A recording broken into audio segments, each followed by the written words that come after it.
tenemos unas invitadas e invitados porque presentamos el pasado 9 de abril un proyecto de ley ante el tráfico de fauna, de animales silvestres, y ese proyecto no surge por mí. Yo soy una abogada a la que ha venido aprendiendo todos estos años de líderes, activistas, expertos, ahí sí técnicos, estudiosos en torno a la protección de los seres sintientes que son los animales, que no son cosas y que es parte de una agenda ciudadana de reconocimiento, y por eso están aquí los invitados. Entonces aquí irá llegando gente que está despistada, llegando a nuestras cuentas, y voy a ir presentando las invitadas, los invitados.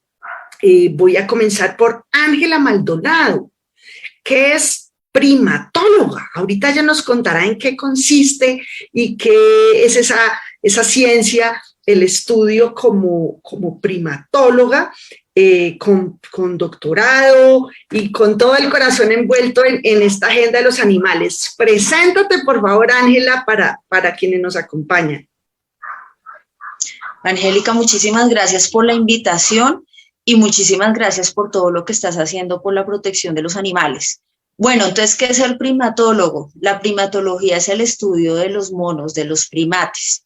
Entonces, yo les cuento un poquito. Yo realmente estudié administración de empresas hace muchísimos años y ya cuando iba a terminar me fui para la selva, a una estación biológica a trabajar con monos y dije, no, yo no quiero hacer nada de administración. Pero bueno, finalmente la terminé porque necesitaba un pregrado. Ya después viví varios años en la selva trabajando en rehabilitación de primates que fueron decomisados del tráfico ilegal. Y luego me fui a Inglaterra, hice una maestría en conservación de primates y luego hice el doctorado en conservación y antropología. Y además de ser primatóloga, realmente trabajo en el tema de tráfico de fauna en general, ¿no? Inicié como pues enfocada en los primates, pero realmente son todos los animales los que están siendo afectados por el tráfico, entonces realmente hay que trabajar por todas las especies. Muchas gracias. Gracias a ti. Vamos a ir en paridad.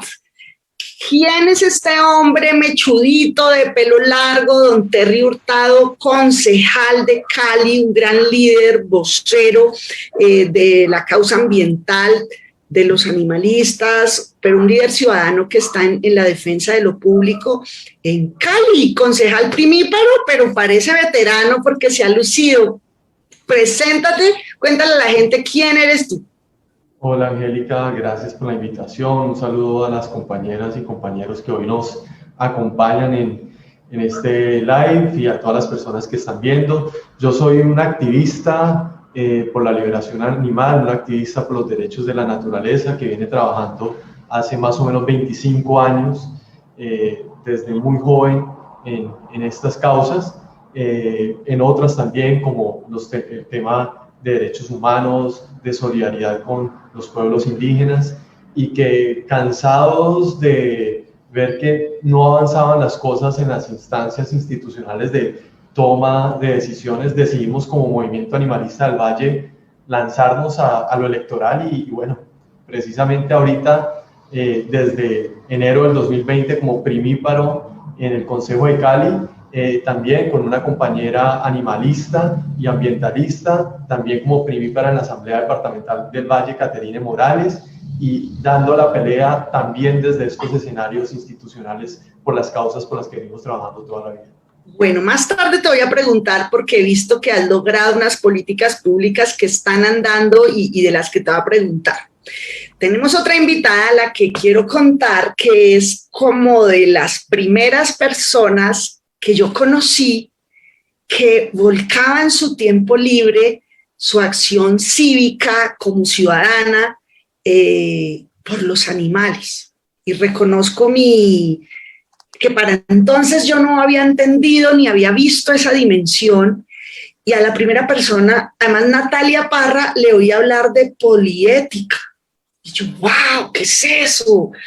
Y por primera vez le oí a alguien la expresión, el concepto de seres sintientes. Entonces yo he ido aprendiendo de todas y todos, pero Natalia ha sido como de mis primeras tutoras, una líder cívica de la plataforma Alto, que hoy está en una responsabilidad pública porque necesitamos que desde el Ejecutivo, desde la medicina, desde la sociedad civil, desde la empresa privada haya mucha ciudadanía y gente rigurosa, pues como está Ángela desde la Fundación.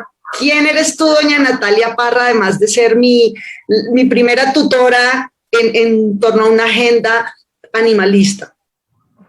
Bueno, soy alguien que está muy feliz en este momento de encontrarse con tantas personas que aprecia, porque pues el verte a ti, no nos veíamos hace cuánto tiempo, ver a Angelita, que mejor dicho la adoro, también hace rato no nos vemos, por supuesto a Cami, que es una de las personas que sabe demostrar la conjunción que existe entre, a veces, algo que parece supuestamente enfrentado, ¿no? A veces han tratado de mostrarlo entre ambientalismo y animalismo, no, lo que pasa es que hay diferentes vertientes y Cami lo ha hecho de una manera maravillosa. Terry, pues compañero de tantos años, mejor dicho, es una gran alegría, pues así sea por este medio encontrar. Entonces, en este momento soy una persona muy feliz de poderlos ver.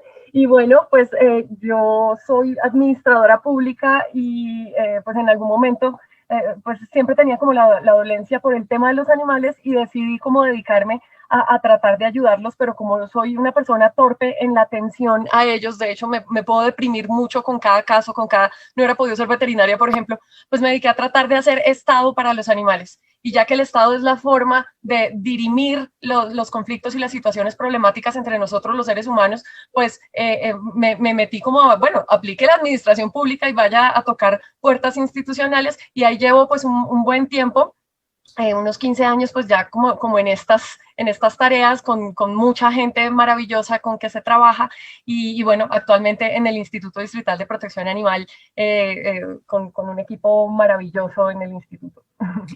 Bueno, hay un hombre que también yo conocí hace unos años, un médico, pero además es el líder del movimiento ambientalista colombiano, una ONG, y es un hombre que está siempre en la acción. Yo creo que tiene esa mezcla de reflexión y acción, y además de acción colectiva. Lo ve uno montada en una avioneta llevando ayudas a Bichada, Chocó, pero también instalando paneles solares en La Guajira, buscando cómo tienen acceso al agua. Yo no sé a qué horas escribe libros, pero entonces de ñapa es un perro a cuadros, que escribió un libro, El perro a cuadros, escribió otro libro, ha obtenido unos reconocimientos por esa gestión social, y de ñapa en sus ratos libres, además de hacer cirugía, de hacer activismo cívico, estudia, y entonces acaba de graduarse. ¿De qué, Camilo, y por qué haces esa mezcla en tu vida personal y pública de la medicina con los animales y con los paneles solares y con el activismo? ¿Qué es este perro a cuadros? Bueno, lo primero, pues muchas gracias por esta invitación. Estoy feliz de compartir con este grupo tan espectacular, tan cargado de vida, de energía, de activismo, de acción y de responsabilidad y respeto por los otros seres humanos y también por los otros animales no humanos. Pues sí, ahí se mezclan varias cosas. Creo que hace parte de la curiosidad, de la hiperactividad y también las ganas de aportar un poquito. Como lo manifiesta, sí, ahora estoy en la dirección de la ONG, de la Fundación Movimiento Ambientalista Colombiano. Trabajo como cirujano. Acabo de graduarme y pues bueno, hay un salto muy bonito de la vida, porque ahorita acabo de graduarme y el otro semestre empiezo a trabajar como docente en el área de cambio climático y salud ambiental con la Universidad del Rosario, también con la Universidad Javeriana. Entonces creo que ese también va a ser una posibilidad de establecer unos diálogos que siento que son muy necesarios, ojalá para poder conectar la sociedad civil de lugares muy apartados con la persona que está involucrada en la academia, en las ciudades. Y siento que, fíjate la analogía tan interesante que hacen estas plataformas sociales, ¿no? De conectarnos. Y creo que ese es el rol fundamental que tenemos todas las personas que estamos trabajando en estas causas, y es de tejer redes entre las personas para cada vez pues darle más potencia, más acción a estas causas. Entonces feliz de poder estar acá. Pues bueno, yo feliz, y vamos a terminar el segmento de presentación y voy a ponerte de primera al tablero con Andrea Padilla. Yo la conocí hace unos años y dije, esta mujer, ¿de dónde salió? Resulta que es una política revelación, es la revelación del Consejo de Bogotá. Yo creo que la concejal más efectiva que yo recuerde. Yo fui concejal y tengo 0 pollitos de acuerdos en la ciudad. Y esta primípara, Camilo, Natalia, Ángela, Terry, lleva 3 que yo sepa. ¿Cómo ha sido venir de la academia del activismo, de rescatar, pero de hacer un doctorado y luego aterrizar a este asfalto electoral? ¿Quién eres tú? Y contigo arranco luego ya el contenido. Tan linda, Angélica, muchas gracias. Me excuso por la entrada y la salidera, pero la tecnología a veces funciona así. Le mando un abrazo a Camilo, Ángela, bueno, a Terry, Natalia que salió, pero supongo que ahora volverá a entrar, por supuesto a ti, Angélica, con toda la gratitud por la invitación. Yo, bueno, soy activista por los derechos de los animales, estoy convencida de que la vida es corta, los recursos son escasos, los problemas son muchos, hay que focalizar, hay que escoger una causa, 2, abrazarlas e intentar hacer lo mejor que podamos. Y en esa búsqueda de cómo ayudar más y más, pues efectivamente pasé mucho tiempo por la academia. Yo, digamos que mi ejercicio profesional ha sido básicamente en la docencia, he sido profesora de los Andes, de la Javeriana, de la Tadeo, de la Antonio Nariño. Me encanta enseñar, pero llega un momento, Angélica, en el que uno como que siente un poquito de frustración porque la vida es muy dura y las realidades son apabullantes, son abrumadoras en su dolencia. Entonces decidí hacer un doctorado para intentar precisamente dar un salto un poquito más lejano. Y ya en algún momento se me puso de frente un poco la realidad de, bueno, tener que decidir entre seguir haciendo el activismo que venía haciendo, que me parece valioso, importante, de rescate, sigo rescatando, mi casa siempre está llena de gatos, dar el salto a la política para jugar un poco más en este otro espacio que es difícil, pero es extraordinariamente importante y valioso. Así que efectivamente, pues ahí estoy intentando abrir camino, Angélica, en este Consejo de Bogotá, que ha sido difícil, pero que yo creo que está en un momento de renovación importante, que entre otras cosas ha permitido florecer este tema, entre otros. Bueno, muy orgullosa y agradecida como ciudadana por el trabajo que cada una y cada uno hace. Cada uno de ustedes nos inspira, nos guían, con humildad aprendo de ustedes desde lo técnico, pero esto tiene mucho fondo. Andrea, tú hiciste un doctorado y yo contaba hace un rato que a la primera persona que le oí hablar sobre los animales como seres sintientes fue a Natalia, maestra de vida en esta materia, y tú hiciste un doctorado sobre ese concepto y para que se incorpore en la jurisprudencia colombiana en las decisiones de protección y luego también en las políticas públicas, cómo se vincula eso para la protección y la conservación de las especies. Este proyecto de ley es acaba de entrar Luisa Moreno, que es la persona que me puso el grillo y me puso la tarea hace muchos meses y me mandó un montón de fotos. Mira lo que le hacen a los animales, mira la fauna, mira esto, hay que hacer algo. Las multas no sirven para nada, los procesos administrativos no se cumplen, las cárceles quedan con la plata, nadie hace nada, los animales. Este proyecto existe porque Luisa nos puso el oficio y todos ustedes nos ayudan a hacerlo. ¿Cómo explicarle a un ciudadano? Mi tía cogió este Facebook y estará viéndolo, o un ciudadano en Baupés o en España.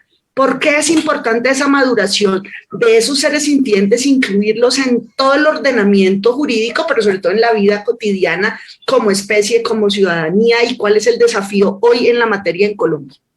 Digamos, Angélica, el concepto de ser sintiente es valioso jurídicamente por una razón, y es que el derecho busca, argumentos para derivar de ahí derechos de protección, derechos legales. Entonces, un poco, con el ser humano, ese concepto ha sido el de dignidad, la dignidad humana. El ser humano se protege y tiene un valor intrínseco y es sujeto de derechos porque tiene dignidad, porque es un ser digno. Y esa dignidad está construida sobre unos elementos, la capacidad de razonar, la capacidad de agencia moral, pero los animales, los animales no humanos, siempre han sido vistos como desprovistos de esas capacidades. Entonces, aunque no lo sea, los animales razonan, los animales tienen capacidad de comunicarse, los animales toman decisiones morales, los animales tienen emociones, en fin, tienen una complejidad mental y emocional que de hecho todavía no alcanzamos a comprender. Entonces, el concepto de ser sintiente es importante porque le da, digamos, le da asidero, materializa de alguna manera esa necesidad que tiene el derecho para encontrar un concepto del cual agarrarse para derivar de allí derechos legales. Ahora, digamos que culturalmente y ya como en otras esferas no jurídicas, más bien de la política, es un concepto tremendamente valioso por dos razones. Primero, porque nos ayuda a entender que los animales no humanos, esos con los que nos relacionamos a diario, el gato, el perro que está en la calle, que no está en nuestro hogar, que está convertido en un trozo de carne en el plato, que está en el laboratorio, que está encerrado en un zoológico, etcétera, etcétera, son seres que experimentan la vida de una manera más compleja de lo que nosotros suponemos.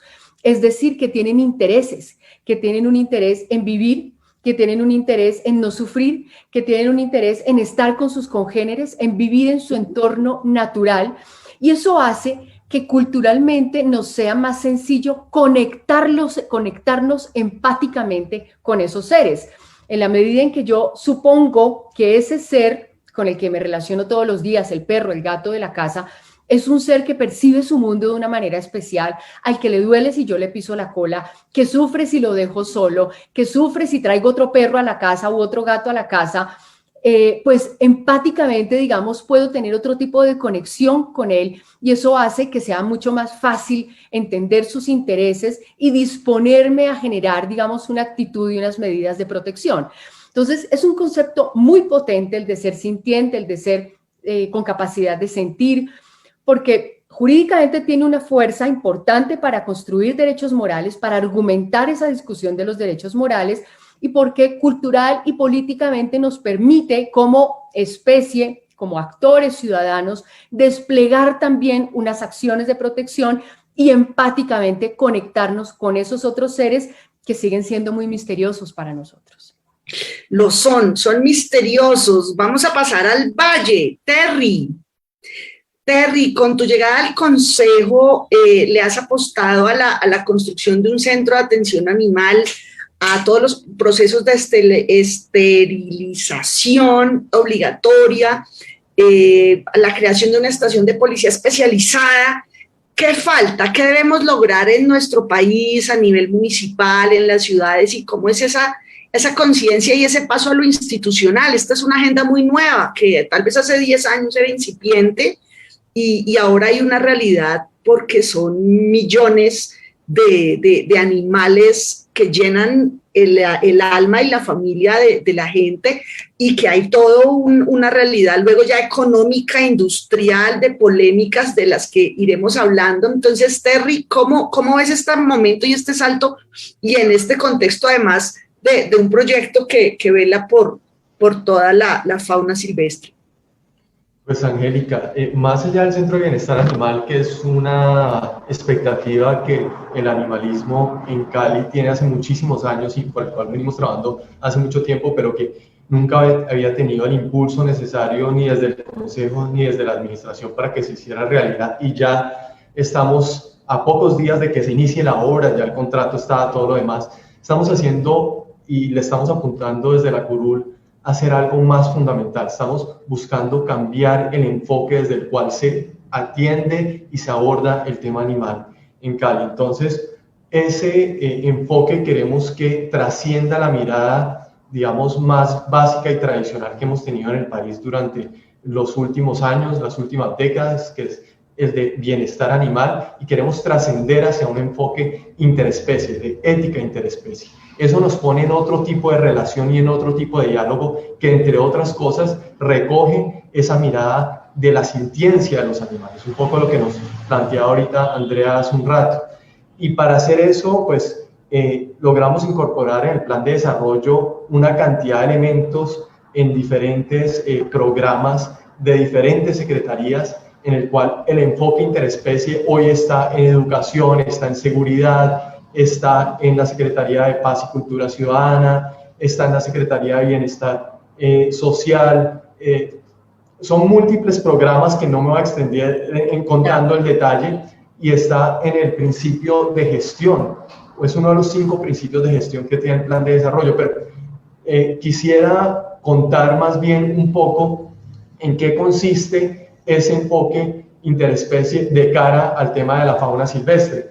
Y quisiera entonces dividir a los animales en 3 grandes categorías que podrían tener subdivisiones, pero sin entrar en mayor detalle por el tiempo. Pues tenemos por un lado los animales domesticados, dentro de los cuales está, por supuesto, los animales compañeros con los que convivimos, perros, gatos principalmente, con los cuales tenemos la posibilidad o entablamos por lo general relaciones subjetivas moralmente significativas, y eso sería toda una reflexión que digamos nos llevaría a un tema muy interesante, pero bueno, no vamos hacia allá. El otro es los animales domesticados usados para la producción, básicamente los animales explotados por la industria cárnica, explotados por la industria de experimentación, a propósito de un tema que se ha vuelto un poco viral estos días de un video.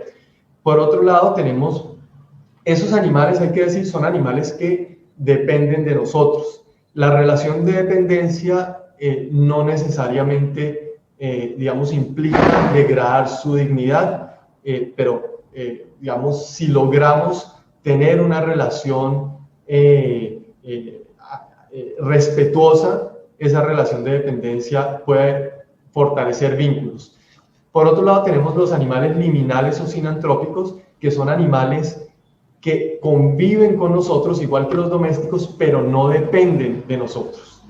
Es decir, pongamos el caso de las palomas, pongamos el caso de otros animales que son estigmatizados, parte de nuestra mirada especista, como las ratas. Entonces, conviven en un ambiente urbano, en ecosistemas que han sido influenciados por los seres humanos, pero son, digamos, independientes a los humanos. Y finalmente, pues tenemos los animales salvajes o la fauna silvestre. Ahí tenemos, digamos, una posibilidad de vulnerarnos. Los humanos constantemente los ponemos en situación de vulnerabilidad o de amenaza, y esa vulnerabilidad se puede dividir en 3 categorías o en 3 tipos. La primera tiene que ver con la violencia directa, y esa violencia directa, seguramente Ángela más adelante nos mencionará lo que pasa con los primates, ¿no? Entonces la caza, el usarlos para la alimentación, el usarlos para el vestuario, matarlos de diferentes formas, maltratar, cómo se maltratan los animales en los procesos de tráfico de fauna silvestre. Esas son violencias directas, pero también tenemos un tipo de, digamos, de violencias indirectas o daños colaterales producto de nuestros procesos urbanísticos, de construcción, los edificios, las carreteras que generan fragmentación ecológica, que es uno de los principales causas de impacto sobre especies y pérdida de la biodiversidad, sobre todo para mamíferos. Es decir, cosas que les afectan pese a que nuestra intención no es afectarlo. Y finalmente, la pérdida del hábitat. La pérdida del hábitat, que en Colombia es muy fuerte, producto de la extensión de la frontera agrícola, de los cultivos, por ejemplo, de palma, que es uno de los más fuertes. Dependiendo de cada zona, pues hay un impacto distinto. En el valle, por supuesto, el de caña generó mucho impacto, y esos serían como 3 grandes formas que ponen en riesgo a una comunidad que la entendemos como una comunidad soberana, como una comunidad que tiene su dinámica propia, tiene su territorio propio, y en el cual entendemos que nos debemos relacionar con ellos desde otra comunidad soberana, basados en el respeto. Bueno, este es un tema enorme, muchos, repito, estamos aprendiendo, pero al servicio de lograr esas transformaciones. Ángela es una experta y se ha dedicado. Nuestro país es biodiverso, y mucha gente de pronto en en los municipios, no se da cuenta en cadenas turísticas que está participando, contribuyendo, más allá del maltrato al mismo tráfico, incluso silvestre. Quisiera que nos explicaras de esta relación de comunidades locales con estos problemas socioeconómicos que terminan en función del tráfico, del maltrato, del abuso y de una afectación a los ecosistemas, de la que luego voy a preguntarle a los demás invitados. Pero ¿cómo nos ayudas a aterrizar ante este fenómeno que de pronto muchos ciudadanos no se percatan y no son conscientes de él? Eso.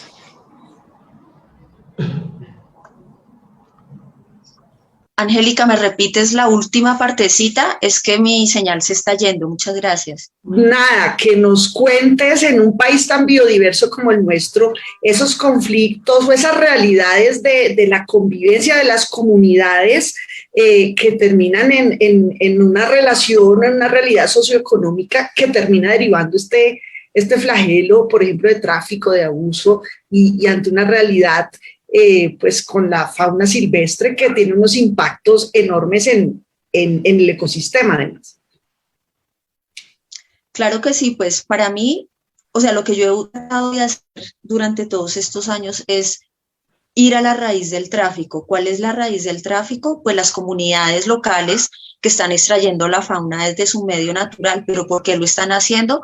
Porque no tienen otra forma de ingreso, porque ya a una economía globalizada donde antes pues no necesitaban un celular, ni necesitaban leche ni azúcar, ahora la necesitan, entonces necesitamos efectivo, cash, ¿no?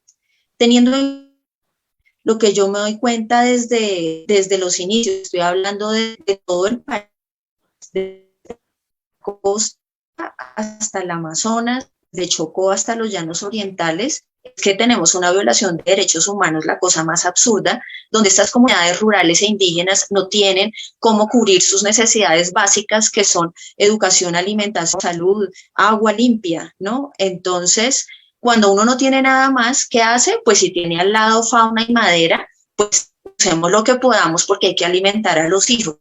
Entonces, cuando yo inicié como a trabajar en primatología, no entendía cómo un indígena se comía un churuco, que es para mí uno de los animales más bellos y más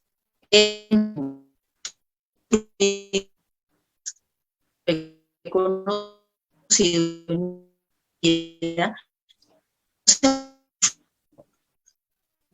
Bueno, ir con él es que es un animal que puede comer, pero cuando uno tiene 10 hijos y vive en medio de la selva y no tiene cómo alimentarlos, pues lo que primero se aparezca está bien, ¿no? Hay que alimentar a la familia. Entonces creo que todo la raíz del problema del tráfico, obviamente, es la violación de derechos humanos y la falta de suplir esas necesidades básicas de las comunidades rurales indígenas.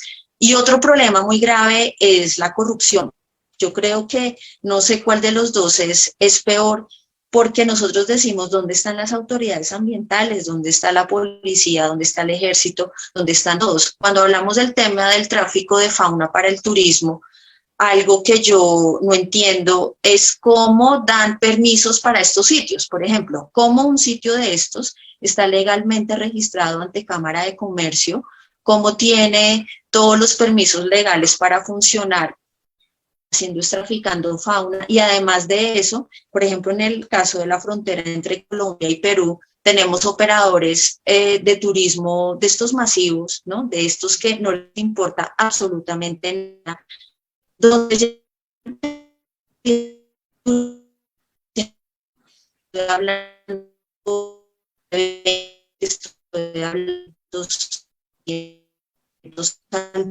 no se te entiende, Ángela. Ellos tampoco vivir estos turistas, sino que les deja una limosna.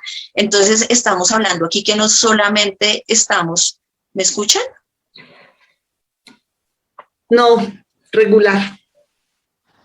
Voy a quitar el video. A ver si mejora. ¿Ahora sí? Puede ser. ¿Me escuchan? Sí. Bueno, entonces decía que estos negocios de turismo masivo que llegan a comunidades donde no les están pagando nada, sino el turista les deja una limosna, no están solamente explotando la fauna que esta gente tiene para ofrecerle al turista, son animales que son manipulados por 200 personas al día, el animal se muere a los 8 días, no los alimentan, ¿y qué hacen? Van y cazan otro, entonces están reemplazando estos animales y se está afectando gravemente la fauna local y estamos hablando de especies que están en peligro, ¿no? Entonces, tenemos varios conflictos grandes. La violación de derechos humanos, de no tener las necesidades básicas satisfechas, y la corrupción. Esos dos me parecen que son los más fuertes. Muchas gracias, Ángela. Al doctor Camilo, doctor de médico, y aquí una gotica de paciencia a Natalia y a Luisa. Camilo, dicen que este bicho que nos tiene encerrados en el mundo entero y en estas olas de pandemia, una hipótesis es que viene de un murciélago, de los murciélagos.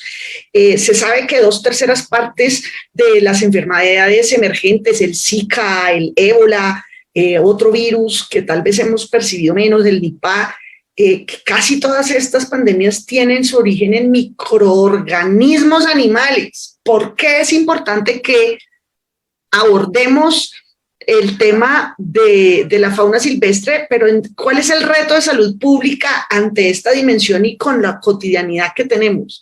¿Qué debemos entender ciudadanos, tomadores de decisión y demás? Bueno, yo creo que hay una pregunta medular que nosotros empezamos a explorar desde que inició la pandemia, y es, ¿qué es lo que hace que la degradación ambiental se termine conectando con la salud pública? ¿Cuál es ese conector? Y empezamos literalmente, Angélica, a disecar posibilidades. Y hay varias, les cuento que hay varias, pero hay una muy importante y tiene que ver con la producción de alimentos. Si nosotros nos visualizamos como población de aquí al 2050 y 2030, si vemos a 2030 y 2050, vamos a centrarme en 2050 para no dar tanto dato, se supone que la producción de alimentos tiene que incrementarse un 50%. Entonces, para hacer ese incremento de alimentos y además con un descenso que estamos teniendo en el rendimiento de los cultivos desde los últimos 20 años, porque eso es lo que ha venido ocurriendo, ¿qué es lo que ha pasado? Que se ha aumentado la frontera agropecuaria. 1. 2. Se ha incrementado la pesca industrial. Entonces, esto tiene dos efectos muy relevantes. El primero sobre la salud humana es que, como bien lo mencionas, 70% de las enfermedades infecciosas son zoonosis, quiere decir que son transmitidas de los animales a humanos. Y existe evidencia en dos sentidos. Lo primero es que el tráfico de fauna silvestre desata brotes pandémicos y epidémicos. Vemos cómo Zika, malaria, ébola virus tienen evidencia de relacionarse con procesos de deforestación y presión de ecosistemas por expansión de la frontera agrícola. Adicionalmente, la industria animal se relaciona con la expresión de brotes epidémicos. Les pongo dos casos. Gripe porcina, bueno, tres. Gripe porcina, gripe aviar y el MERS. O sea, tenemos epidemias de SARS, MERS, otro tipo de coronavirus, por tráfico animal legal, lícito. Y lo conecto con el otro asunto, fíjate que arranca por lo del tema de los alimentos, y es que estamos abocados ahora a dos problemas que se relacionan también con salud pública. Uno de ellos tiene que ver con el tema de la pesca. Y lo que nosotros hemos venido cada vez acentuando más, teníamos una intuición desde el inicio del año pasado y la hemos venido acentuando, es que la pesca en mar abierto es la única industria que extrae fauna silvestre de manera perpetua y que cuando uno mira los datos se hace de manera completamente insostenible. Solamente 18% de las especies, hay un estudio muy grande que luego se les voy a dejar acá el link en el live, se hizo sobre 1.323 especies y solo de esos 18% se hace de manera sostenible y el resto insostenible. Y cuando miras qué otra actividad humana está desatando también problemas de salud pública y además una destrucción muy importante de ecosistemas, tienes la ganadería extensiva, que es el principal factor de destrucción de bosques tropicales en el planeta, el primero, o sea, por encima de los cultivos de palma, de los cultivos de está la ganadería lejos de todos ellos. Entonces ahí vemos, vuelvo a como empecé a responder la pregunta, es que hay un conector y es que hay una expansión de esa frontera. Y lamentablemente, lo que ha ido pasando es que dentro del contenido de la dieta del mundo, que cada vez es más unificada, la dieta global cada vez es más o sea, esa diversidad gastronómica que teníamos hace décadas se ha ido perdiendo. Todo el mundo quiere comer lo mismo. Eso hace que la presión sobre los ecosistemas continúe. Y creo que el gran desafío del mundo es responder una pregunta que todavía no se ha podido. Todavía los tomadores de decisiones, me encanta cuando iniciaste la pregunta diciéndome eso, los tomadores de decisiones todavía no se han hecho esa pregunta. ¿Cómo vamos a alimentar al mundo? ¿Cómo vamos a alimentar a Colombia al 2030 y al 2050? Yo creo que formulando respuestas frente a esa pregunta pueden aparecer muchos matices de sostenibilidad y de salud pública. Les cuento que hace 2 semanas conversé con un joven que trabaja en el sector agropecuario, él es veterinario o algo así.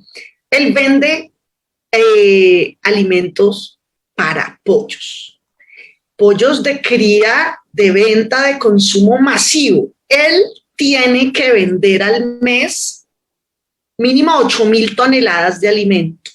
Él, y son 150 vendedores en su empresa, cada uno con mínimo 8.000 toneladas.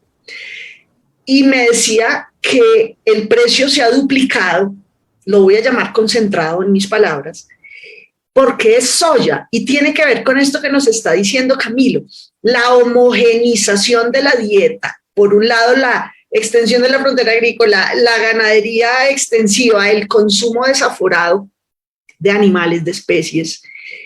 Tiene además todo este tema de monocultivos y todo el comercio de soya importada, entonces hay que sumarle toda la huella ambiental. Es una cosa, un fenómeno económico brutal donde efectivamente los tomadores de decisiones de distinto nivel, pues hay una mirada para otro lado. Estamos consumiendo básicamente 7 productos, ¿no? Son el eje, uno de ellos es la soya en toda la dieta humana y animal para el consumo. En todo esto... Déjame darte 2 datos frente a los pollos y la soya. 2 cosas que todo el mundo sabe, que la soya en 98% es transgénica. Además, los agrotóxicos, a propósito de la dispersión aérea de glifosato nuevamente, es básicamente algo muy similar también con lo que fumigan la soya, pero el número de pollos que se sacrifican en Colombia anualmente son alrededor de 450, 460 millones de pollos al año. Es decir, 10 veces la población de Colombia se sacrifica al año en pollos.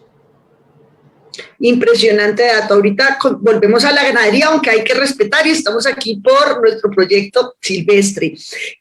Natalia está hoy en un rol de servicio público con todas las exigencias y retos que eso implica, pero ella comenzó su activismo desde la plataforma Alto y vi que allí trabajaban temas contra la tortura de los animales de una forma muy variada, desde la liberación de las gallinas en jaulas. Hoy, ¿cómo ves, tras tantos años de activismo y de liderazgo, los desafíos en torno a la fauna silvestre? Bueno, les cuento que tuve que bajar acá al parque porque la señal está horrible, entonces a ver si aquí me coge todo el tiempo, he estado saliendo y entrando, no he podido ir bien a los compañeros, pero bueno, esperemos que aquí funcione. Pues uno, digamos, a lo largo del tránsito que va teniendo en el activismo por los animales, va confirmando que definitivamente estos temas tienen que ver con ese acto de reparación que nos debemos los Homo sapiens con los demás animales. Desde que se nos ocurrió en algún momento ser sedentarios y comenzar además a reproducirnos, digamos, y a explorar la tierra, la exploración está bien, pero a sobrepoblar la tierra y a demandar más de lo que ella tiene la capacidad de volver a generar, de resistir. Y desde el momento, además, es un poco más reciente, que cuando nos volvimos, digamos, industrializados y comenzamos a sobreproducir también, pues le venimos haciendo un daño sistemático a los animales, tanto a poblaciones como a individuos. Venimos generando tanto dolor que en este momento histórico, debió haber pasado antes, por supuesto, pero por lo menos en este momento histórico, estamos en el deber de reparar. Aquí no le estamos, cuando hacemos políticas públicas por los animales, cuando hacemos institucionalidad, leyes, lo que sea, no estamos haciéndoles un favor, no estamos siendo simplemente bonitos con las demás especies, estamos pagando un pasivo que les hemos generado. El tema de los animales silvestres es particularmente álgido en este momento, porque claro, en algún momento se nos ocurrió comenzar a crear unos animales que eran silvestres, eso hace unos 10.000 años, para volverlos esclavos nuestros. Y fue cuando hicimos los silvestres, ¿no? Cuando comenzamos a generar esa selección artificial para tener unos animales para nuestro consumo, para nuestro vestido, para esas necesidades, y los volvimos completamente dependientes de nosotros y comenzamos eso, a deforestar para meterlos en esos lugares y a gastar agua y a gastar, digamos, tanto para poder sostener esos animales, no por su bien, sino por nuestro interés y beneficio, en teoría, pues obviamente generamos digamos, una situación muy problemática. Hay que pensar en este momento nomás el tema de los animales ferales, ¿no? Esos animales que en algún momento domesticamos, pero que nos desentendimos tanto que en este momento están en los ecosistemas generando un daño ambiental y no es culpa de ellos, es culpa nuestra y eso debe tener un trámite. Digamos, llegamos al momento histórico donde debemos comenzar, sí, seguramente no podemos volver a como éramos hace 10.000, 13.000 años, pero sí tenemos que comenzar a tomar medidas muy drásticas para poder hacer que la tierra recobre su capacidad. Ni qué decir con el tema de los exóticos, ¿no? Animales silvestres que trasladamos de un lado a otro y también generamos unos desequilibrios ecológicos. Entonces, ¿quiénes son los que en este momento merecen unos esfuerzos de conservación inmensos? Los silvestres. A ellos les quitamos sus territorios, a ellos los redujimos a los sitios, digamos, más recónditos, y es a quienes, seguramente, a los demás, a los exóticos y a los domésticos, les debemos una garantía de bienestar y de protección, pero a quienes debemos garantizarles la conservación más el bienestar y la protección es a los silvestres. Y todos los esfuerzos que podamos hacer son fundamentales para poder salvar un poco todo esto que venimos haciendo. Es importante recordar que la IPBES, que fue esta instancia que creó Naciones Unidas con diferentes países, hizo un análisis en los años pasados, viene generando unos informes donde plantean que en los próximos 10 años puede haber una extinción masiva de por lo menos 1 millón de especies, obviamente contando animales, seres del reino fungi, ¿no? De los diferentes reinos de la naturaleza, pues también las plantas, y como todo es ecosistémico, porque a veces también cuando hablamos de la protección animal, pues tendemos a olvidar que es un asunto ecosistémico, y entonces se nos olvidan aquellas formas de vida absolutamente simples, pero de las cuales todos somos ecodependientes, ecodependientes e interdependientes. Entonces, aquí llegamos al momento histórico donde nos ponemos las pilas, y eso tiene que ser a través de las políticas públicas. Obviamente los esfuerzos individuales son muy importantes, pero por supuesto necesitamos que... Creo que se cayó la conexión. Vale, una pregunta y la idea ha sido como ponerlos a conversar porque ustedes están dedicando su vida, su lucha, sus saberes, sus espacios. Termino esta ronda con Luisa Moreno. Luisa Moreno es una ambientalista, tú eres ingeniera ambiental, si no estoy mal. La conocí como activista por los humedales y hace, no sé si 8 meses, puedo buscar en el chat, bueno, me hizo una pliego de peticiones llorando, muy conmovida por lo que estaba viendo con impotencia en torno a todo el tráfico de especies silvestres. Esto es un negocio, Andrea, Camilo, Ángela, Terry, esto es un negocio. La bobadita de lucrativos a las personas que nos están viendo, después del narcotráfico, después de la trata de personas, después de la deforestación está el tráfico silvestre. Luisa, explícanos por qué viste funcionando mal cosas, la impotencia, porque el proyecto no los hemos querido aburrir, son 21 artículos para modificar los trámites administrativos, las sanciones, los procedimientos, para que sean eficaces, porque existen unas multas enormes que nunca se aplican, luego no se cobran, luego no pasa nada, luego la impunidad incentiva y favorece esto. ¿Qué fue lo que viste, Luisa, que tú tienes una habilidad pedagógica para quienes nos ven? Bueno, lo que hay que cambiar y lo que hay que cambiar. Claro, gracias por la invitación. Bueno, primero es que muchas personas y muchos ciudadanos ignoran que en Colombia hay más o menos 55.000 especies registradas entre animales, plantas, hongos, microorganismos, y todo esto pues hace parte de la nación y por eso pues digamos que somos potencia en biodiversidad mundial. Aquí, pues digamos que es importante contarles que justamente por tener esa biodiversidad, nosotros tenemos muchas especies en Colombia que son muy atractivas para ser traficadas dentro y fuera del país. Como bien lo decías, es un negocio muy lucrativo. Tuve la oportunidad de estar liderando justamente el tema de tráfico y pues el tema de la tortuga icotea, la tortuga morrocoy, la iguana, el periquito, la lora común, pues hacen parte de la grande lista, digamos, infame de lo que es el tráfico, entre muchas otras especies, y esto se da por dos cosas. Algunas veces cuando hacíamos varios de los operativos es por ignorancia. Ignorancia me refiero a que la señora que tiene una especie de periquito bronceado lora común llevaba 30 años y no tenía ni idea que era una especie que no debía estar en su hogar, sino que tenía que estar en una especie que tenía que estar al aire libre. Eso pasaba muchísimo. Y entonces, digamos que yo celebro muchísimo tener un proyecto de ley como este, porque ataca dos cosas importantes. Y ahí acá me quiero mencionar, digamos, aspectos muy importantes. Por ejemplo, si yo soy un ciudadano, yo les contaba que me sorprendía una vez que hace no mucho me llegó un caso de una persona que tenía hace 4 meses un loro, un zorrito que lleva 4 meses con un zorro bebé en su casa y no tenía ni idea que era un zorro, sino que pensaba que era un perro. También pasa con ocelotes, o sea, pasa con muchos animales que la gente tiene en su casa y no tiene ni idea que son, digamos, fauna silvestre y que debe estar en otro tipo, que no son animales domésticos para estar en casa. Ese es un gran problema que digamos que tenemos que hacer muchísima pedagogía, contarle a la gente las diferencias entre lo que es la fauna doméstica, la fauna exótica, la fauna silvestre, que es lo que busca este proyecto de ley.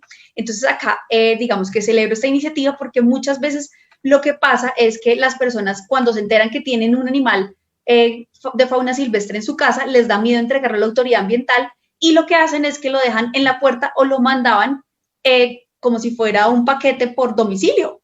Inclusive nos llegaban por domicilio en cajas y es precisamente por ese miedo que tienen de entregar el animal, por todo ese procedimiento sancionatorio que tiene el proyecto. Entonces, por eso una gran ventaja que tiene es la confesión, que da un descuento. Eso quiere decir que las personas que hoy en día no se enteren que tienen en su casa un tipo de animal así, pues digamos que ellos pueden recibir una rebaja en la pena, por decirlo de alguna forma, si hacen la confesión desde el principio.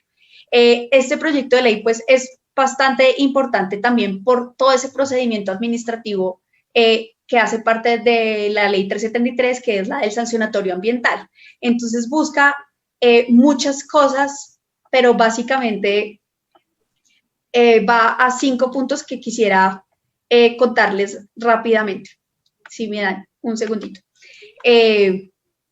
Primero que todo, se suben las multas para persuadir que salga más cara la multa que el daño, porque eso es lo más importante que tiene este proyecto, y es que muchas veces las multas, el procedimiento sancionatorio, como bien lo saben todos, es larguísimo, y a veces esas multas pues son más baratas que pagar que el mismo animal. Si se dan cuenta, cuando uno está haciendo el tráfico, con solamente el 30% de que me sobreviva de las especies, digamos, si yo estoy traficando 10 animales, con tal de que me vivan 3, es demasiado lucrativo porque tiene un porcentaje de venta muy alto. Entonces, muchas veces la multa les es insignificante versus lo que realmente cuesta un tipo de animal. Por ejemplo, quiero contarles un caso de que aquí en Colombia, en Bogotá, específicamente en el humedal de Córdoba, tenemos animales del Amazonas que fueron traficados y se adaptaron a las condiciones que hoy en día tiene Bogotá y llevan varios años acá consecutivamente en que los hemos registrado. Evidentemente esto no debería pasar. Y digo no debería pasar porque hoy en día, digamos, el animal evidentemente tiene el pico diferenciado, pues porque está comiendo frutos que no debe, justamente por el cambio que tiene.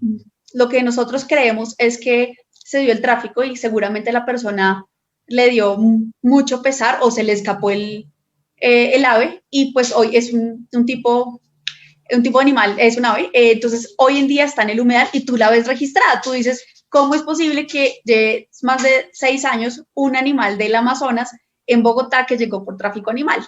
Entonces, como te digo, a veces ese tipo de animales es tan costoso que la multa sale mucho más económica que lo que le sale vender al animal. Entonces, el hecho de que se suban esas multas para persuadir a que la gente haga, pues, este tema de tráfico es bastante importante.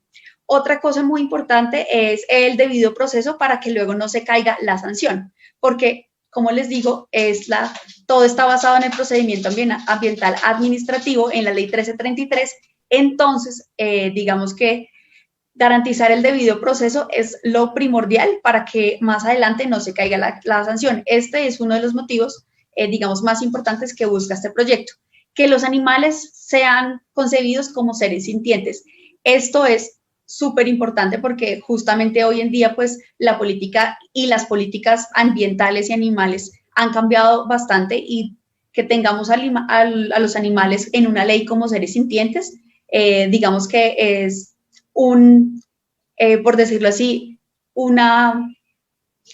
es un proceso muy importante porque para todo lo que viene del sancionatorio, pues digamos que es reconocerlos de esa forma, va a ayudar a mitigar muchas de las problemáticas que hoy en día tenemos. Y pues acá el tema de las personas jurídicas y naturales. Entonces, como pues precisamente les contaba, pues todo este procedimiento en cuenta, digamos, se tiene todo en cuenta todo el tema del procedimiento sancionatorio ambiental, pero no se tiene en cuenta en ningún momento la parte del animal. Entonces, esto es bastante importante. Acá también les contaba lo del tema, pues, digamos, del descuento, pues eso hace que sea muy atractivo para la gente, porque a veces lo que nos pasa es que no nos dicen quién es el jefe de la banda para uno poder llegar allá. Entonces, hoy en día, poder saber quién es, digamos, tener ese descuento para que las personas se les baje la pena, pues va a ser muy bien porque va a servir a que por fin se pueda llegar realmente, por decirlo así, al jefe de la banda, porque lo que van a hacer es delatar. Y pues otro punto bastante importante es que la reincidencia va a ser fuertemente castigada.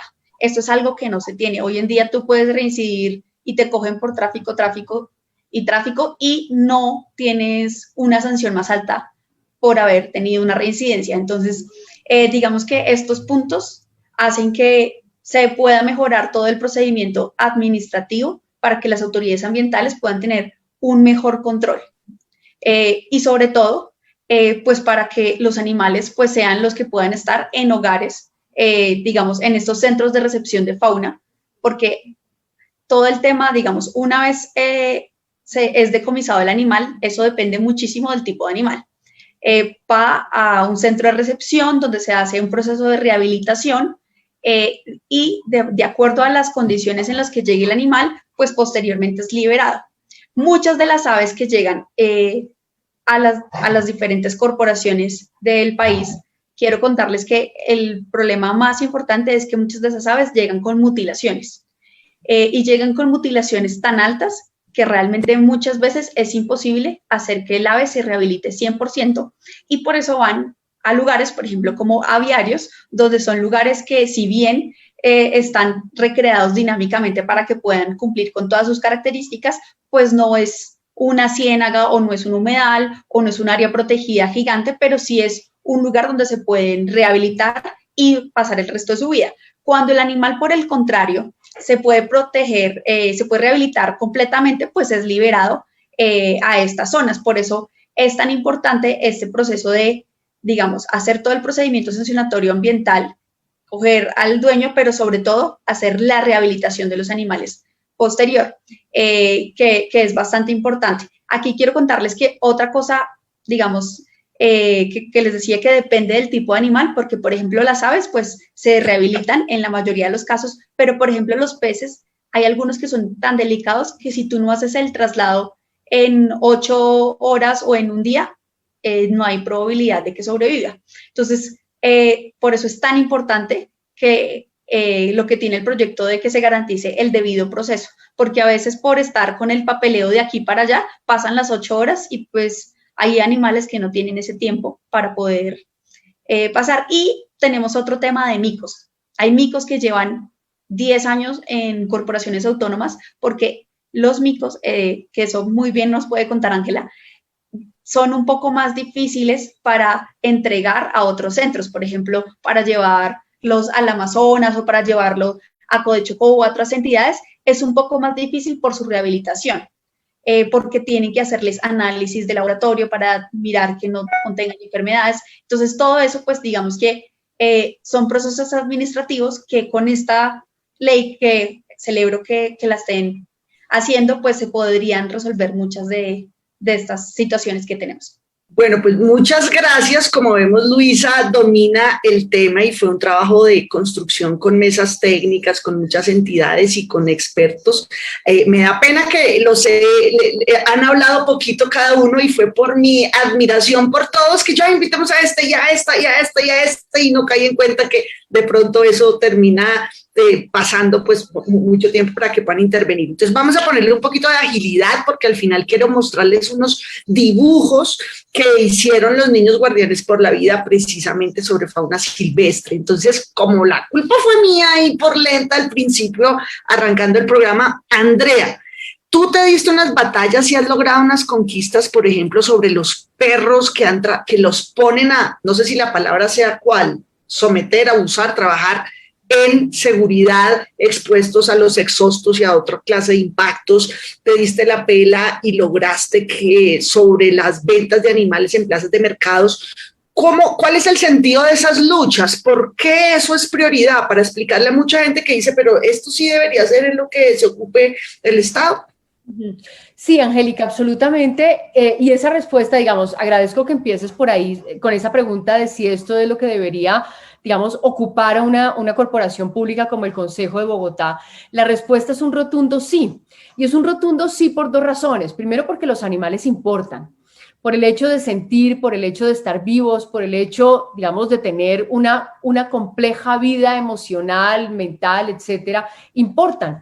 Y en ese sentido, ahorita precisamente estamos trabajando, Angélica, hoy le mandamos la propuesta para el Plan de Ordenamiento Territorial con un enfoque de zoópolis. Queremos que los animales sean considerados en el nuevo Plan de Ordenamiento Territorial como habitantes del territorio. Entonces, importa ese trabajo porque los animales importan, porque los animales también habitan la ciudad y porque alrededor de ellos también construimos relaciones sociales, relaciones de afecto, relaciones de amor.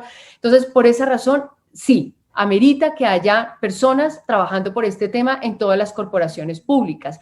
Ahora, el sentido de estas peleas es doble, digamos. Hay un sentido obvio, que es pues garantizar, digamos, ir ampliando ese espectro de protección a los animales.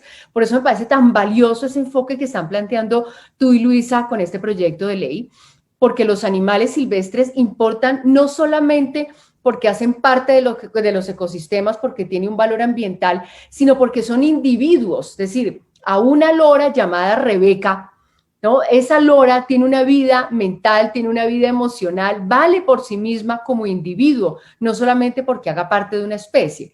Entonces, el sentido de estas luchas es ampliar ese espectro de protección para los animales que también son merecedores del recurso público y también construir un poco de cultura ciudadana, Angélica. Yo soy una convencida de que en la medida que como sociedad ampliemos nuestro círculo de consideración moral y respetemos cada vez más a nuevos individuos que históricamente han estado excluidos, como en su momento lo estuvimos las mujeres, por ejemplo, y todavía un poquito, pues seremos cada vez una mejor sociedad. Entonces tiene ese doble sentido, la protección de los individuos porque importan, porque cuentan, y también la construcción de mejores sociedades. Muchas gracias.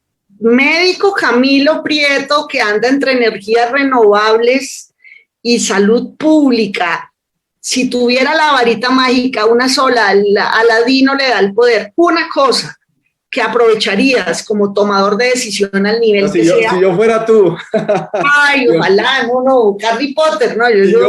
Si yo fuera tú y tuviera el poder que tienes dentro del Partido Verde y que tuviera... Un voto entre 100, pero... Bueno, si yo fuera... La prioridad. Una medida puntual, algo puntual.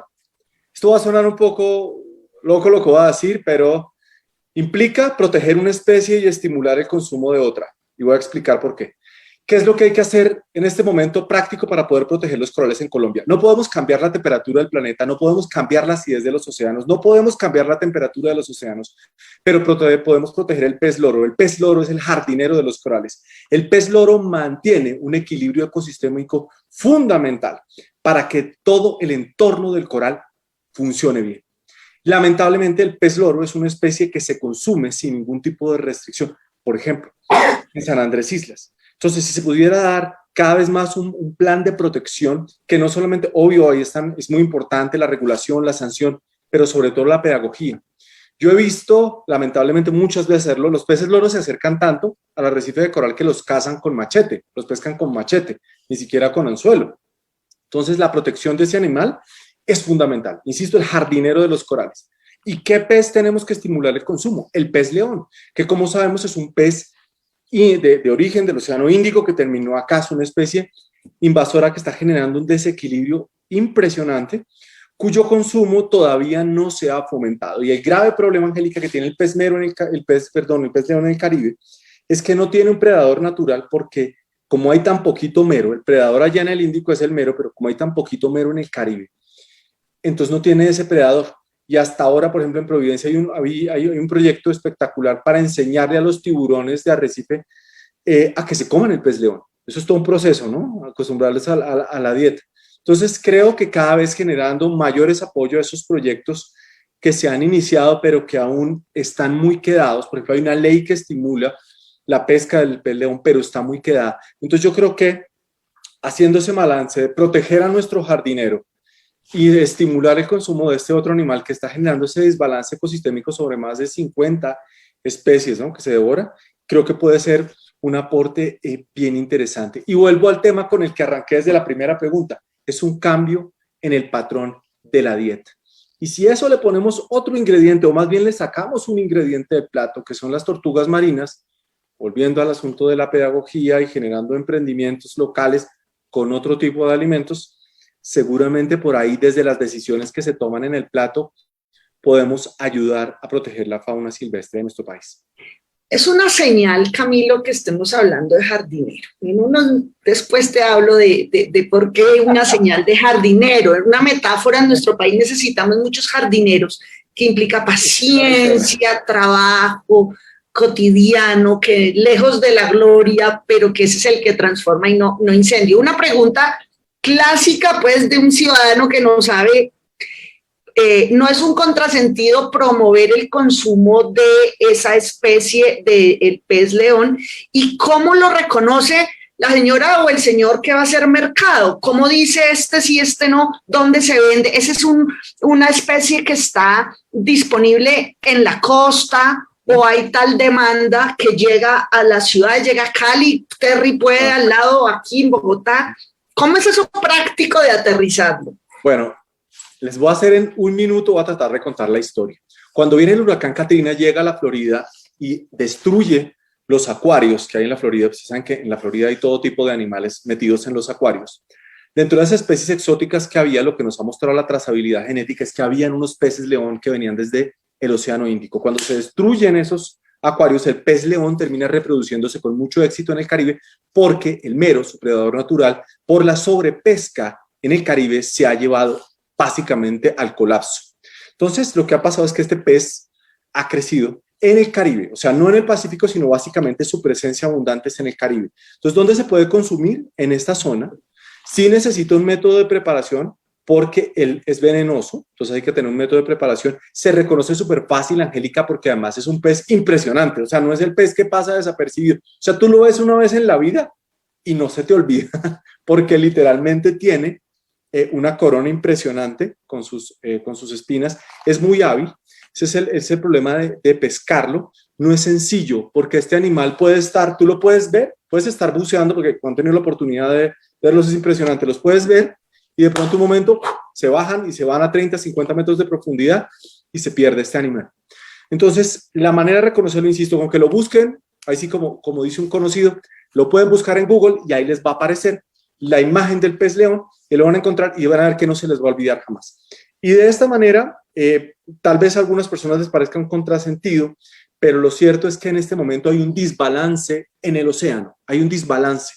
Y ahí los humanos tenemos una responsabilidad. Entonces, pues yo no consumo animales, pero la gente que consume animales le diría, mire, en vez de andarse comiendo el bacalao, en vez de andarse por allá comiendo el salmón que tienen que traer desde Noruega o comiéndose desde Perú el salmón, no, desde Chile el salmón, si usted está en San Andrés, si está en la costa de turista, pida en los restaurantes pez león para que estimule la economía local. O sea, como turista, mejor dicho, si una persona va a San Andrés, ahí para cerrar la recomendación, no se le ocurra pedir un plato de lomo, ¿sí? De lomo de res, sino pida, por favor, pez león para que esto estimule y dinamice esos procesos. Todos nuestros invitados son vegetarianos. Casualidades que tengo la ventaja de saber.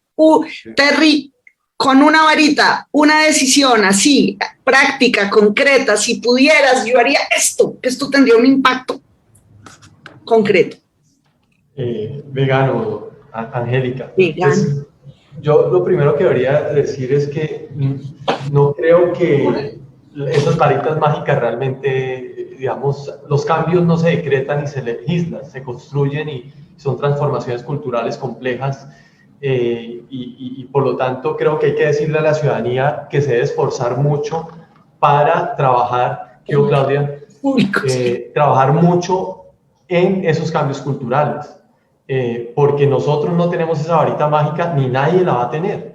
Por lo tanto, aquí estamos en disputas contra fuerzas económicas grandes, contra esquemas mentales que llevan muchísimos siglos, como el antropocentrismo, y todos ese tipo de constructos socioculturales significan entonces que debemos generar nuevas dinámicas de consumo, de entender, de relacionarnos, de comprender, y tal vez esa podría ser parte de mi respuesta, de entender que hay una otredad válida, legítima, con una dinámica propia en los otros animales, en los animales no humanos. Y que esa otredad, pues en el caso de la fauna silvestre, pues es finalmente una comunidad autogobernada con una experiencia subjetiva de la vida y que esa experiencia tiene un carácter moral. Entonces, en perspectiva de ampliar nuestra esfera de consideración moral, pues es fundamental poder reconocer que esos otros seres tienen unas dinámicas propias, unos intereses propios y unas vivencias propias que son igual de válidas a las nuestras. Son totalmente distintas. Algunos vuelan, otros viven en el agua.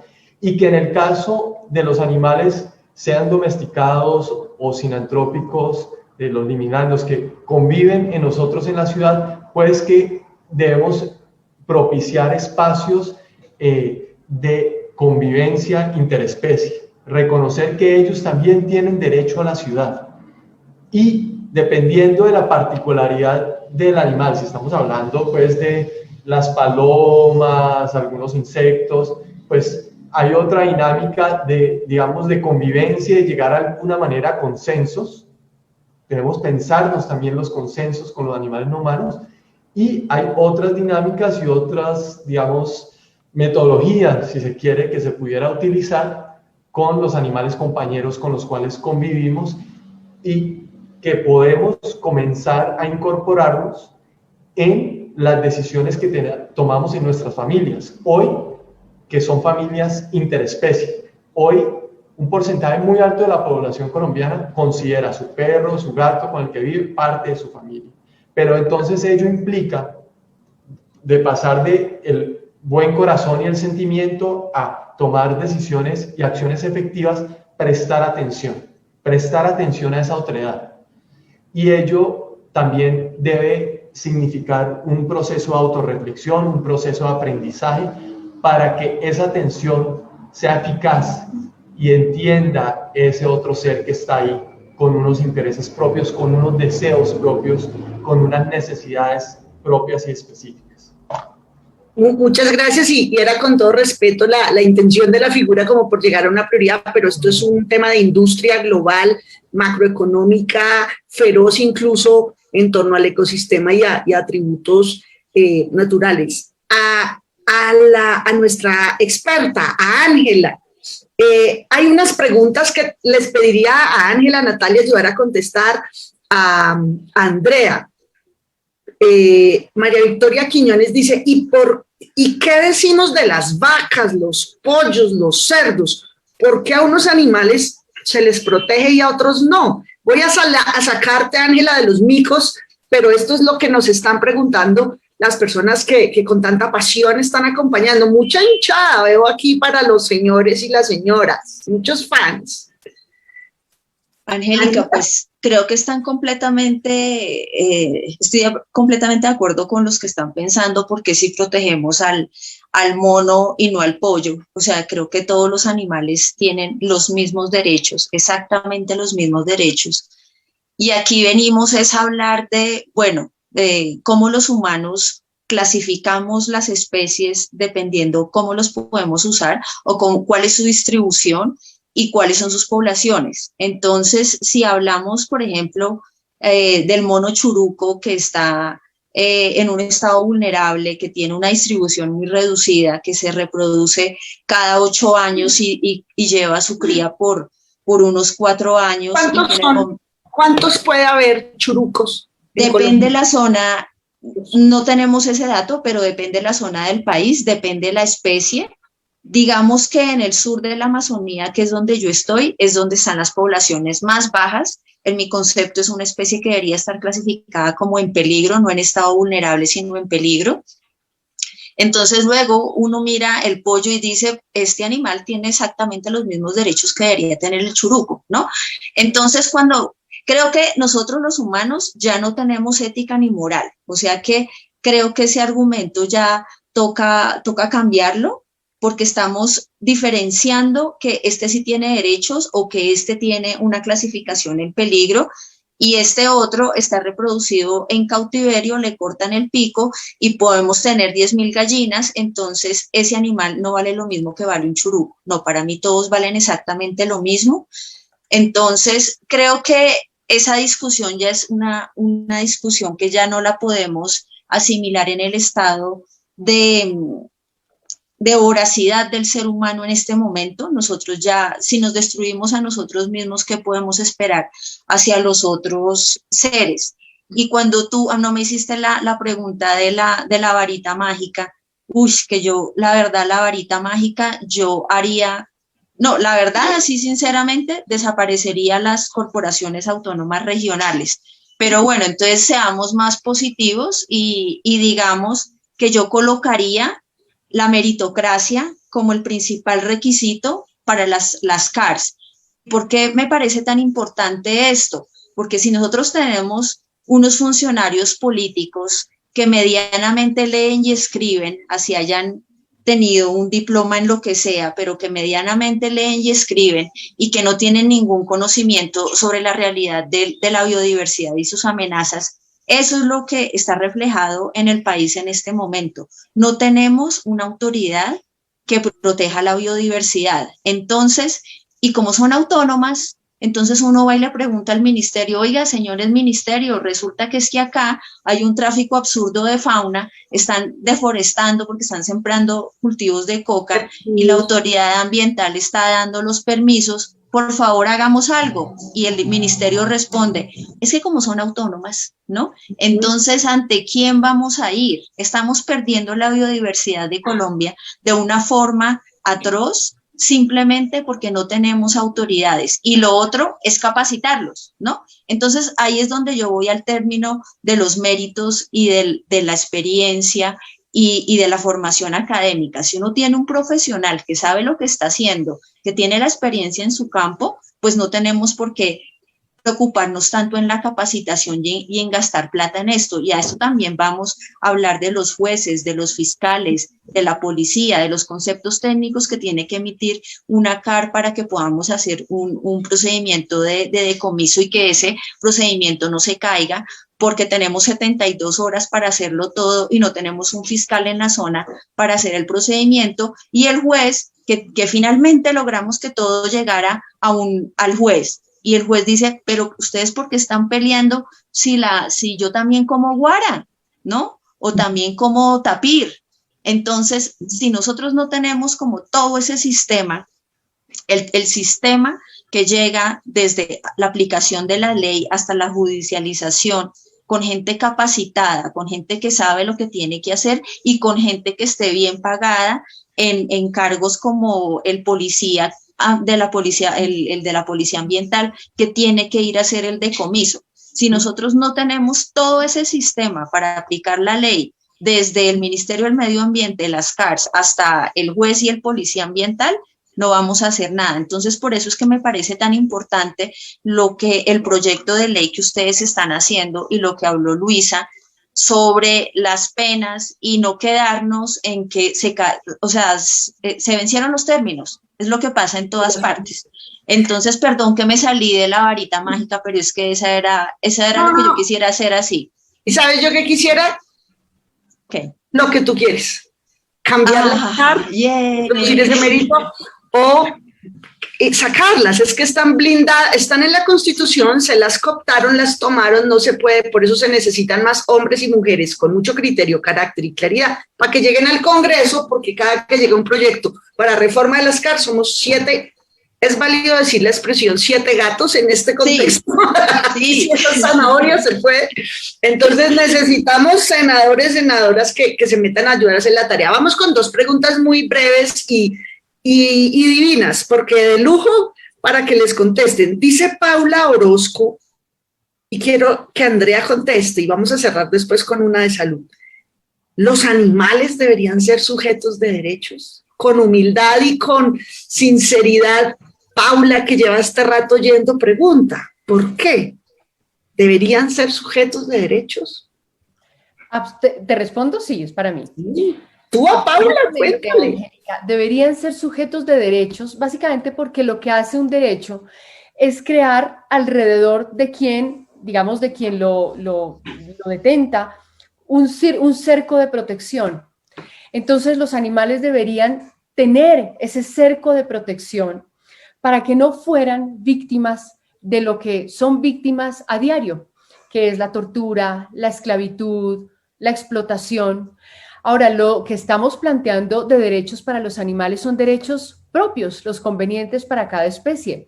Un león no le vamos a dar derechos a la participación política, ni a las gacelas les vamos a dar derecho a la libertad religiosa. Son derechos propios para ellos, para que puedan vivir de una manera digna conforme a la norma de su especie. ¿Cuáles son los derechos? A vivir en libertad, a no ser, digamos, vulnerados en su integridad corporal, a vivir con sus congéneres, con sus amigos, con sus familias, porque los animales también aman, tienen hijos, son padres, son madres, son hermanos, crean relaciones de amistad, a vivir en su hábitat natural y a no ser usados como objetos, a no estar a disposición del ser humano. Si reconociéramos esos derechos básicos, sin duda podríamos materializar ese anhelo de ampliar ese cerco de protección que nos llevará finalmente a tener relaciones mucho más armónicas.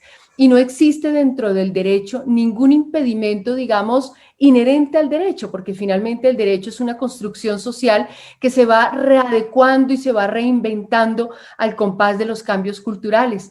En algún momento las mujeres no tuvimos derechos, los indígenas no tuvieron derechos. Bueno, hoy los animales no tienen derechos, pero la idea es reconocer ese mínimo de derechos vitales precisamente con base en su capacidad de sentir. Voy a hacer una contrapregunta porque muchas personas que están viendo dicen sí, tiene sentido, pero dicen en un país pobre, desigual, injusto, desplazamiento, líderes sociales asesinados, hambre, la pandemia sí que lo que ha dejado es desempleo, estamos en un lío social. Entonces mucha gente dice, ¿y sí vale la pena, por ejemplo, invertir recursos públicos o priorizar esto que explica la concejal tan trascendental, pero cuando tenemos personas en habitabilidad de calle, ese debate con fraternidad, ¿cómo se da esa deliberación y qué le decimos a los ciudadanos sobre esa priorización, por ejemplo, de recursos públicos ante tantas necesidades de todas las especies y personas? ¿Cómo se ayuda a entender eso? ¿Sí? ¿La difícil para ti? Angélica, no, porque se desprende de tu respuesta. Sí, yo te la respondería con esa fraternidad y de una manera muy sencilla. Y es que la mayoría de esos dilemas son falsos dilemas, porque en realidad los animales no requieren una enorme inversión. Digamos, lo que los animales requieren, te lo digo de la manera más clara, es un poco que los dejemos en paz, ¿no? Y digamos, las acciones de inversión que requieren son acciones muy focalizadas, acciones pedagógicas, acciones educativas, digamos, para promover ese respeto, invertir en programas de conservación de fauna endémica, invertir en, por ejemplo, equipamientos para rehabilitar y mejorar las condiciones de tenencia de los animales que ya están, digamos, bajo nuestro cuidado y dependencia. Pero por lo demás, los animales requieren es que, digamos, cuidemos sus hábitats, los respetemos, no los enclaustremos, no los sometamos a sistemas de esclavitud, que los dejemos en paz. Entonces no son grandes, digamos, políticas de inversión, sino es más bien un cambio cultural, donde sí habría que invertir es en la educación, sin duda alguna. Bueno, ¿puedo complementar? Yo soy vegano. Señor, ¿quieres complementar? Sí. Ahorita Harles Velasco hace una pregunta y quisiera que la contestara el médico. Y hace ratico te dijo, no, yo soy vegano, porque dije vegetariano, vegano. Y pregunta Harles, dice, por favor, yo quiero ser vegetariano, pero no tengo ni idea cómo se hace y yo no quiero que eso afecte mi salud, porque hay casos de gente que con la voluntad, por comprensión de la realidad, dice, yo hago el cambio y es en mí, y que me enfermo y que me descuadro. ¿Cómo es la forma sana, Camilo, de hacer esa transición? Y de pronto ustedes luego si quieren contar. Sí, bueno, eso que acabas de decir inicia la explicación, transición. O sea, hay personas que hay un error, ¿no? Y es pensar, hay que hacer una diferencial ahí. Si eres vegetariano, puedes consumir ciertos derivados animales, como por ejemplo huevo, como por ejemplo queso. Las personas veganas que tienen patrones alimentarios veganos no consumen ningún derivado animal. Ser vegetariano es mucho más fácil, mucho más sencillo que ser vegano, por una razón, porque las suplencias que uno piensa cuando deja de comer animales, o lo que uno se preocupa ahí es fundamentalmente que no son proteínas, porque las proteínas las encuentran lo sencillo en los vegetales, a pesar de lo que la gente cree, y muy buenas proteínas. El asunto es pensar en el zinc, en la vitamina B12, que no se encuentran tan fácil en los vegetales. Entonces, una persona que utiliza derivados, por ejemplo, como el huevo o como el queso, ya no necesita tomar pastillas, no necesita hacer nada diferente. Entonces, perdón, la respuesta para las preguntas, para la persona que está diciendo, oye, ¿yo cómo hago para hacer esa transición? Por ejemplo, esos derivados animales, huevo y queso. Bien, si la persona quiere dar ya el siguiente paso, el salto, decir, quiero ser vegano, eso pues bueno, puede ser un poco controversial, pero digamos desde el punto de vista médico, lo que uno hace es que mide unos patrones. Mire cómo están las proteínas, mire cómo está el zinc, mire cómo está la vitamina B12, y puede tener una orientación médica. Mira, no todas las personas, Angélica, podemos tener exactamente los mismos patrones de dieta. Les voy a poner un ejemplo, seguro han escuchado la famosa dieta keto. No todo el mundo puede hacer dieta keto. Fracasé. ¿La qué? Fracasé en la keto. No, y hay dieta keto vegetariana, ¿no? O sea, dieta vegana la hay. O sea, hay que utilizar derivados animales y otra que no utiliza ningún derivado animal keto. Pero no todo el mundo puede hacer ese tipo de dietas. Les digo un caso, por ejemplo, las personas que tienen el ácido úrico alto no pueden hacer ese tipo de dietas porque pueden tener problemas. Entonces, yo creo que es clave en esto la motivación, sin duda, las ganas de querer consumir diferente y de querer tener decisiones de consumo responsable a través de la dieta, pero también tener una sana orientación médica. Y meto la cucharada en breve con respecto a lo que les estabas preguntando ahorita, Andrea, y es que yo considero que no podemos dejar de lado que invertir en la conservación de los animales es invertir también en nosotros, invertir en nuestra salud pública, por un lado, y también invertir en el futuro de lo que implica la biodiversidad, no solamente en términos de salud pública, sino también de soporte económico. Si no cuidamos los corales, millones de personas, millones, no miles, millones de personas en Colombia a futuro pueden tener serios problemas económicos. Entonces, invertir en la conservación de la fauna silvestre es uno de los mejores negocios que puede tener Colombia hacia el futuro. Antes de cerrar con los videos, con los dibujos que hicieron los niños de los Guardianes por la Vida, Terry, tú eres vegano y ahí hay una lucha que dijiste desde antes, una lucha en tus parámetros de vida. ¿Hay detrás qué decisión política hay detrás sobre el consumo, sobre qué propiciar y qué no, y qué parar? Y en micro dices, yo doy esta lucha. ¿Por qué? ¿Qué hay detrás de eso, de esa decisión? Es parte de ser coherente con uno mismo, creo que es lo principal. Es parte de respetar a esos otros seres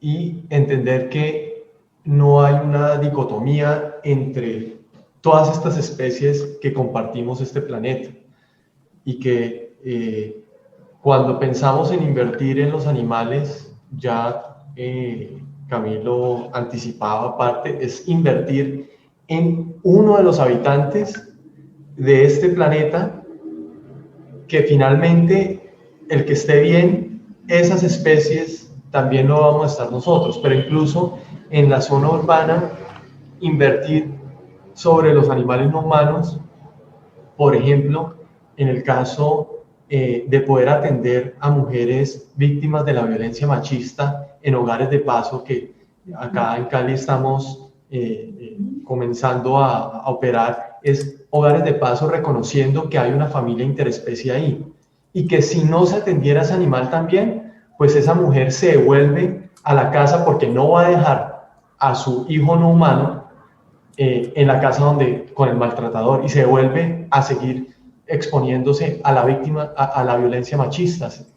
También en el caso de los habitantes de calle, un programa de habitantes de calle que hemos impulsado desde un enfoque interespecie, es lo mismo. Invertir en el animal compañero de ese habitante de calle es invertir también en el habitante de calle, es invertir en el único vínculo afectivo que tiene esa persona. Entonces, no podemos romper un lazo pues que está ahí y que durante mucho tiempo, por supuesto, una cultura antropocéntrica nos ha enseñado o nos ha querido mostrar que es diferente, pero no, es volver a construir esos lazos que reconozcan a esas otras especies, a prestarles atención.